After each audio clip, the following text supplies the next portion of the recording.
and do what they have done. Now, despite all their knowledge, guess what? They've stolen all of our ancient mysteries and knowledge, and they still cannot manifest the laws of life because these laws were not given to them. Like I told you, that every species and race have their laws genetically encoded on them. So I don't care how spiritual white folks look, they're not spiritual. They can't be spiritual. It's not genetically encoded upon them. You see what I'm saying?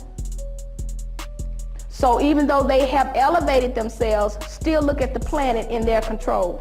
They still are destructive. They still deal in competitiveness, division. You know, so it's not within them to do what is our job. This is our job. So we are the model. And you have to realize that you were supposed to be the light of the world. And we were supposed to let our light so shine amongst men and be that beacon to the rest of the world. We were supposed to be that divine model. Okay, we failed. Our ancestors failed. So if you see the rest of the people on the planet out of order, it is because you, who were supposed to be the model, who were supposed to be the example. See, you can't look at that which was made less than yourself and given the lesser laws and wait for them to get the planet in balance. You know, so that's why we were never supposed to have them teaching and educating us. They can only teach it. They can't even teach and educate themselves. We had to go do that for them. They're out of the caves because of us.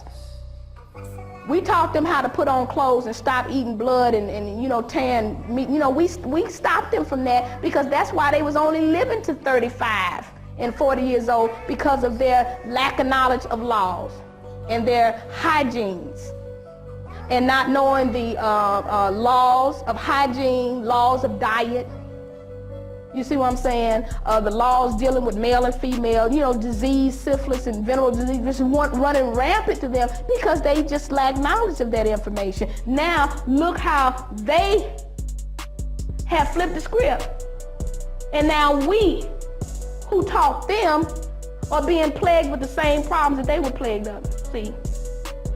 Now we're being destroyed with venereal diseases and all these various diseases. So you see how we was up here and we have come down, and they was down and they came up, and it's all done with free will.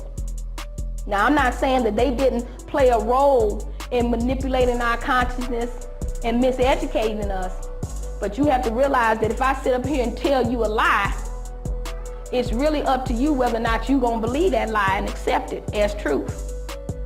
You know, I can sit up here and lie, but if you like, I know she lying, I don't think I. But see, when you accept something and believe it, that's what you create. So when they took this book right here and put some stories in it, you have to realize that it's we who made this book come alive. See, once you recite the incantations in here, and you begin to quote the stuff that's in here and call upon the names of the things that's in here, you bring this book to life. Now this book is really a book of spells. It's dangerous.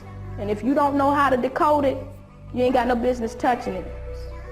Because it has the laws of contradictions in it. It's got truth and lie in it. But few people can master and decode it. You know, you have to know some astrology, numerology, some metaphysical stuff to really see. If you read this book and you just dealing with the literal meaning, then you ain't getting what this book is all about. You have to realize some metaphysical masters wrote this book and put it together. And this is not our book. People talking about, that's our book. No, it ain't. But when you begin to recite the stuff in this, you make it come alive and you create and energize this book. What we are about the business now is awakening.